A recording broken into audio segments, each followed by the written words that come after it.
Bismillahirrahmanirrahim. Assalamualaikum warahmatullahi wabarakatuh. Apa kabar anak-anak? Semoga kalian masih tetap semangat dalam mengikuti pelajaran. Baiklah, kita akan masuk kepada pelajaran IPS Terpadu kelas 8. Submateri kita kali ini adalah kondisi masyarakat Indonesia pada masa penjajahan.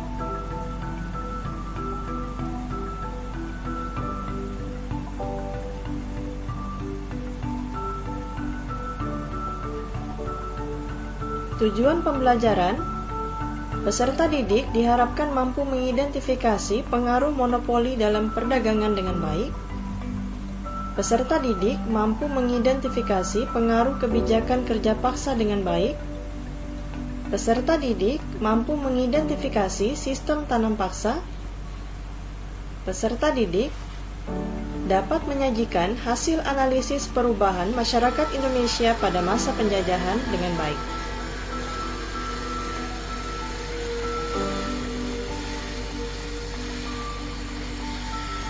Apa saja yang dialami bangsa Indonesia pada masa penjajahan?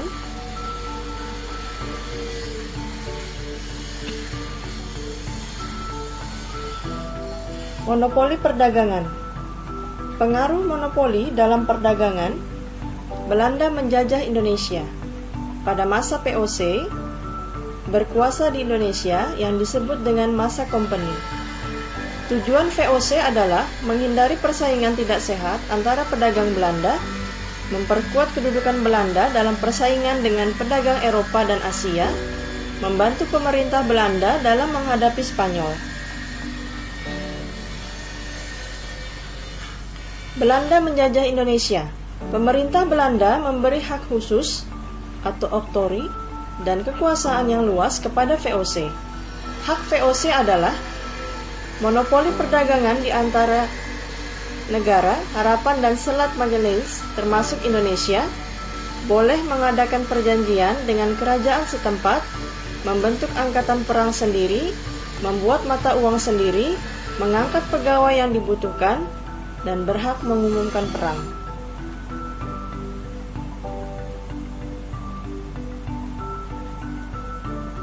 Tindakan VOC. Gubernur Jenderal pertama VOC, Peter Both, tahun 1610 sampai 1640 berkuasa di Jayakarta. Hubungan dagang semula lancar, berubah memburuk setelah VOC dipimpin oleh Gubernur Jenderal Jan Pieterszoon Choon. 1619, 1623, dan 1627 sampai dengan 1629. Terbentuknya pemerintahan kolonial pada abad ke-18, VOC mengalami kemunduran, ditandai dengan kondisi keuangan yang merosot sampai mengalami kebangkrutan. Kebijakan-kebijakan VOC yang diterapkan oleh Indonesia, menguasai pelabuhan dan mendirikan benteng untuk melaksanakan monopoli perdagangan, melaksanakan politik David Empire, memecah dan menguasai dalam rangka untuk menguasai kerajaan di Indonesia. Untuk memperkuat kedudukannya, perlu mengangkat seorang gubernur atau jenderal, melaksanakan sepenuhnya hak oktori yang diberikan pemerintah Belanda, membangun pangkalan atau markas VOC yang semula di Banten dan Ambon dipindah ke Jayakarta atau Batavia, melaksanakan pelayaran Hongi Tochen, adanya hak ekstirpasi, yaitu hak untuk membinasakan tanaman rempah-rempah yang melebihi ketentuan, adanya penyerahan wajib dan sistem priangan.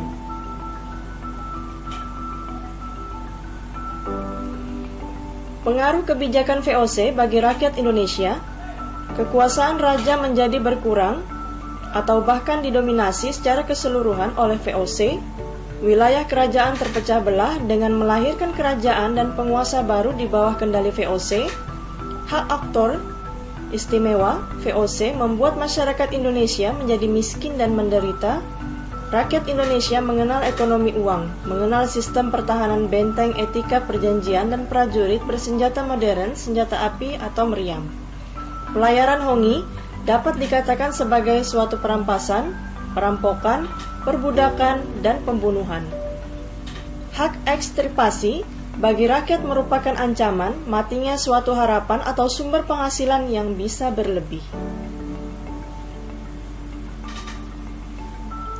Saat Hindia Belanda dan Jepang menguasai Indonesia, rakyat Indonesia dipaksa bekerja untuk kepentingan kedua negara. Tanpa pemberian upah, rakyat menerima perlakuan yang sangat kejam. Kerja paksa merupakan melakukan pekerjaan di bawah ancaman sanksi atau hukuman di mana pekerja tidak memiliki kebebasan untuk menyepakati pelaksanaan pekerjaan. Masa Daendels 1808 sampai dengan 1811.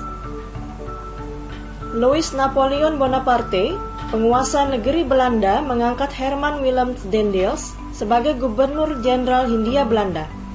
Tugas utamanya adalah mempertahankan Pulau Jawa dari ancaman Inggris, mengatur pemerintahan Indonesia.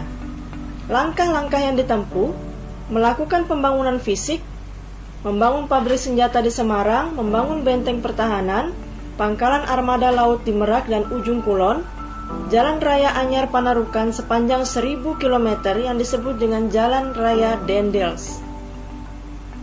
Upaya Daendels melakukan pembangunan fisik melahirkan kerja paksa atau kerja rodi yang menyengsarakan rakyat Indonesia.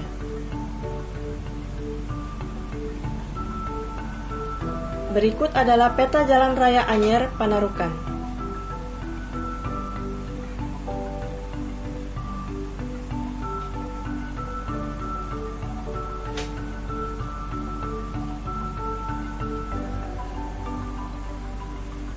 Masa sistem tanam paksa.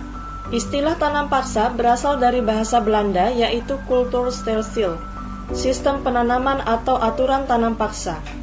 Pencetus ide sekaligus pelaksanaannya adalah Johannes van den Bosch, yang kemudian menjadi Gubernur Jenderal Hindia Belanda. Isi aturan tanam paksa. Tuntutan kepada rakyat agar menyediakan tanah pertanian tidak melebihi 20% bagian tanahnya untuk jenis tanaman perdagangan. Pembebasan tanah yang disediakan untuk tanam paksa, rakyat yang tidak memiliki tanah pertanian dapat menggantinya dengan bekerja di pabrik milik Belanda. Waktu mengerjakan tanaman untuk tanam paksa tidak boleh lebih dari waktu tanam padi. Kelebihan hasil produksi dikembalikan kepada rakyat, kerusakan ditanggung oleh pemerintah Belanda. Pelaksanaan tanam paksa. Tanah yang digunakan untuk tanam paksa, sepertiga bahkan setengah apalagi tanah yang subur, petani masih harus membayar pajak, rakyat bekerja melebihi 1/5 tahun, waktu petani lebih banyak tersita untuk sistem tanam paksa, sehingga kegiatan pertanian terbengkalai. Kelebihan hasil produksi tidak dikembalikan kepada rakyat, kegagalan panen ditanggung oleh petani.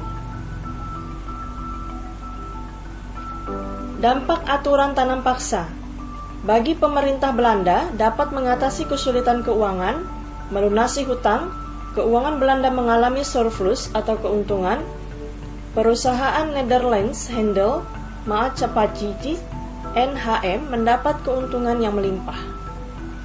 Tapi bagi rakyat Indonesia, dari sisi positif, petani mengenal jenis tanaman baru dari luar negeri, mengetahui daerah yang sesuai untuk jenis tanaman tertentu, mengetahui cara mengolah tanah dan memelihara tanaman ekspor, pasar internasional, mengetahui hasil tanaman perdagangan Indonesia. Namun, sisi negatifnya, lahan pertanian rakyat menjadi terbengkalai karena tidak terurus.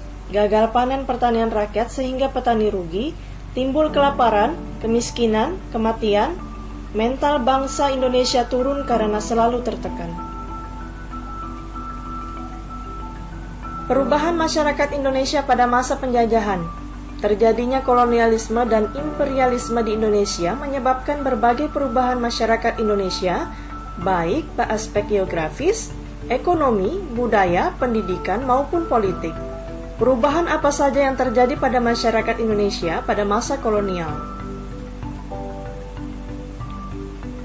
Perluasan penggunaan lahan, persebaran penduduk dan urbanisasi, pengenalan tanaman baru, penemuan tambang-tambang, transportasi dan komunikasi, perkembangan kegiatan ekonomi, mengenal uang, perubahan dalam pendidikan, perubahan dalam aspek politik, perubahan dalam aspek budaya. Perubahan masyarakat masa penjajahan Jepang, perubahan dalam aspek geografi, aspek ekonomi, aspek pendidikan, politik, dan juga budaya. Adanya eksploitasi kekayaan alam yang menjadi ciri penting pada masa pendudukan Jepang. Misi untuk memenangkan Perang Dunia Kedua mendorong Jepang menjadikan Indonesia sebagai salah satu basis menghadapi tentara sekutu. Sistem ekonomi perang yang ada di Jepang membawa kemunduran dalam bidang perekonomian di Indonesia. Putusnya hubungan dengan perdagangan dunia mempersempit kegiatan perekonomian di Indonesia. Perkebunan tanaman ekspor diganti menjadi lahan pertanian untuk kebutuhan sehari-hari. Kegiatan pendidikan dan pengajaran menurun, sebagai contoh gedung sekolah menurun dari 21.500 menjadi 13.500 buah. Gedung sekolah lanjutan menurun dari 850 menjadi 20 buah. Kegiatan perguruan tinggi macet, sementara itu pengenalan budaya Jepang dilakukan di berbagai sekolah di Indonesia. Bahkan, Indonesia dapat menjadi bahan pengantar di berbagai sekolah di Indonesia. Propaganda Jepang berhasil memengaruhi masyarakat Indonesia. Dengan alasan untuk membebaskan bangsa Indonesia dari penjajahan Belanda, Jepang mulai mendapat simpatik rakyat. Dengan kebijakan yang kaku dan keras secara politik organisasi, pergerakan yang pernah ada sulit mengembangkan aktivitasnya. Bahkan, Jepang melarang dan membubarkan semua organisasi pergerakan politik yang pernah ada di masa kolonial Belanda. Hanya MIAI yang kemudian diperbolehkan hidup karena organisasi ini dikenal sangat mati, anti budaya barat, Belanda. Selalu mematai-matai gerak-gerik organisasi pergerakan nasional yang mengakibatkan muncul gerakan-gerakan bawah tanah.